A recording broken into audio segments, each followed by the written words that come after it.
और डी ওই যে কর্নারে এই আস্তে আস্তে আস্তে এগুলো সাজানো আমি দেখি না সাজানো আছে তো আপনার ওই জন্য জিজ্ঞেস নাক থেকে রেডি এগিয়ে আসেন রেকর্ড করে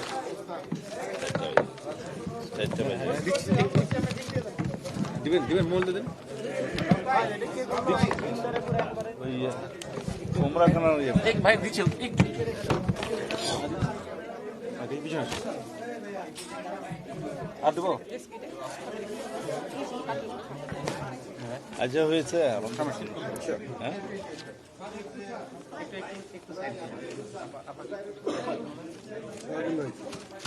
হ্যাঁ ঠিক আছে না এটা এটা এটা আমরা দিতে পারবো না আপনাদেরকে কাগজ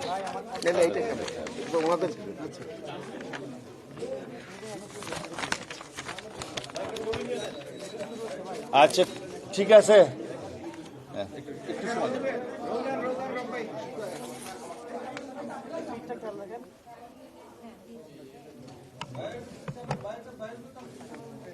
এটা একটু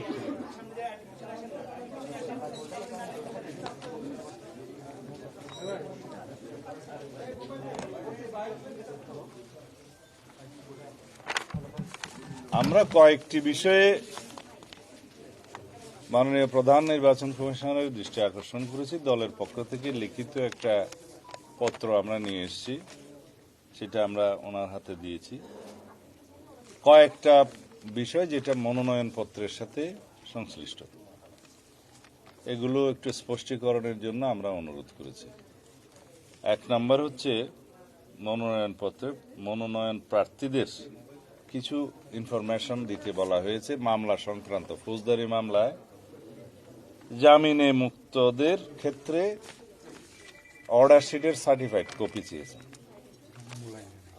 যেটা আরপিওর মূল আইনের মধ্যে নাই। আরপিওর মূল আইনের মধ্যে আছে 12 অনুচ্ছেদে শুধু মামলার বিষয়ে তথ্য দেওয়া, যে কারো বিরুদ্ধে ফৌজদারি মামলা থেকে থাকলে আগে সেটার তথ্য দেওয়া। এখানে জামিননামার অর্ডার শিটের কোনো সার্টিফাইড কপি দিতে হবে এরকম কোনো বিধান নাই।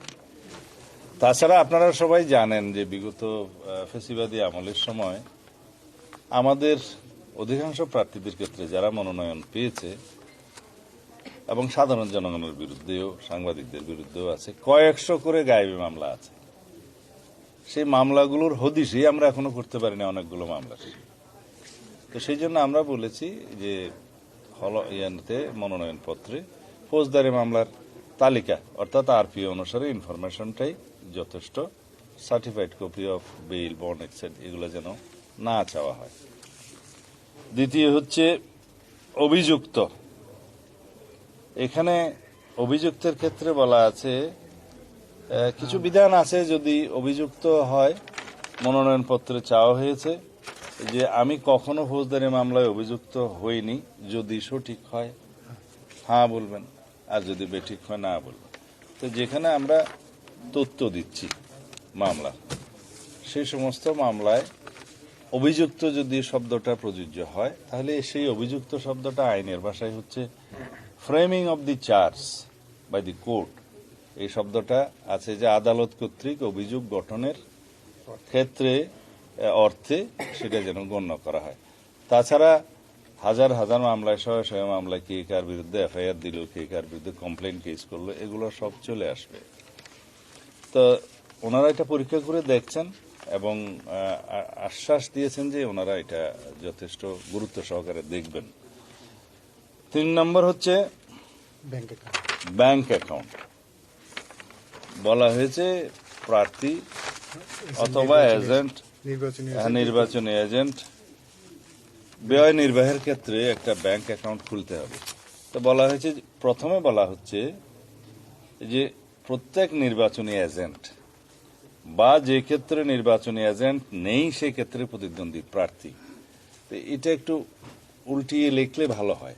সেটা আমরা বলেছি যে প্রথমে একজন প্রার্থী নির্বাচনী চিফ এজেন্ট অথবা এজেন্ট নিয়োগের বিষয়টি আসবে যখন হ্যাঁ, মার্কাটা দেয়া হবে, সেটা জানুয়ারির 20 তারিখ 21 তারিখের দিকে আসবে। তো তার আগ পর্যন্ত তো প্রার্থী নিজেকেই ব্যাংক অ্যাকাউন্টটা খুলতে হবে। তো সেই জন্য আমরা বলেছি প্রথমে লেখেন যে প্রার্থী অথবা নির্বাচনী এজেন্ট। তো এটা খুবই সিম্পল কারেকশন, এটা ওনারা করবেন বলে আশ্বাস দিয়েছেন।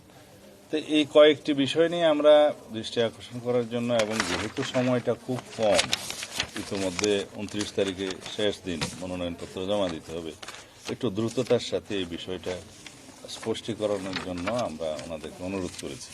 ধন্যবাদ। কারণ নির্বাচনী পরিবেশের কি হয়েছে,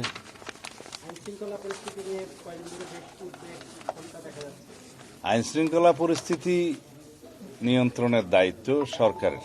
নির্বাচন চলাকালীন সময়ে নির্বাচন কমিশন যেভাবে চাইবেন সেভাবে কর্মকর্তাদের নিয়োগ বদলি এই সমস্ত হয়, আর কিছু কিছু বিধান আছে প্রশাসনিক কাজে, তাদের এখতিয়ার থাকে, কিন্তু প্রাইমারিলি সবকিছু সরকারের দায়িত্ব। এই ক্ষেত্রে আমরা নির্বাচনী পরিবেশ সুষ্ঠু থাকুক কামনা করি, আশা করি। সরকারকে আমরা আহ্বান জানিয়েছি এবং জনগণও চায় এবার উৎসবমুখর পরিবেশে স্বাধীনভাবে মুক্তভাবে ভোট দিবে। তো সুতরাং আশা করি আইন শৃঙ্খলা পরিস্থিতির ক্রম উন্নতি হবে। সারাদিন ভাই, আর একটা প্রশ্ন, ভারপ্রাপ্ত চেয়ারম্যান 25 তারিখে আসছেন, তার ভোটার হওয়ার ব্যাপারে কোনো আলাপ আলোচনা আপনার কাছে করেছেন কিনা? 25 তারিখ হচ্ছে বৃহস্পতিবার, শুক্রবার হচ্ছে 26 তারিখ, শনিবার 27 তারিখ নির্বাচনকালীন এই সময়ে নির্বাচন কমিশনের অফিস সব খোলা থাকে। সেই দিনই এই ভোটার হওয়া, আইডি কার্ড বা ভোটার আইডি বা ন্যাশনাল আইডি হওয়া সংক্রান্ত যা কিছু আছে তিনি এই 27 তারিখে করবেন। ধন্যবাদ।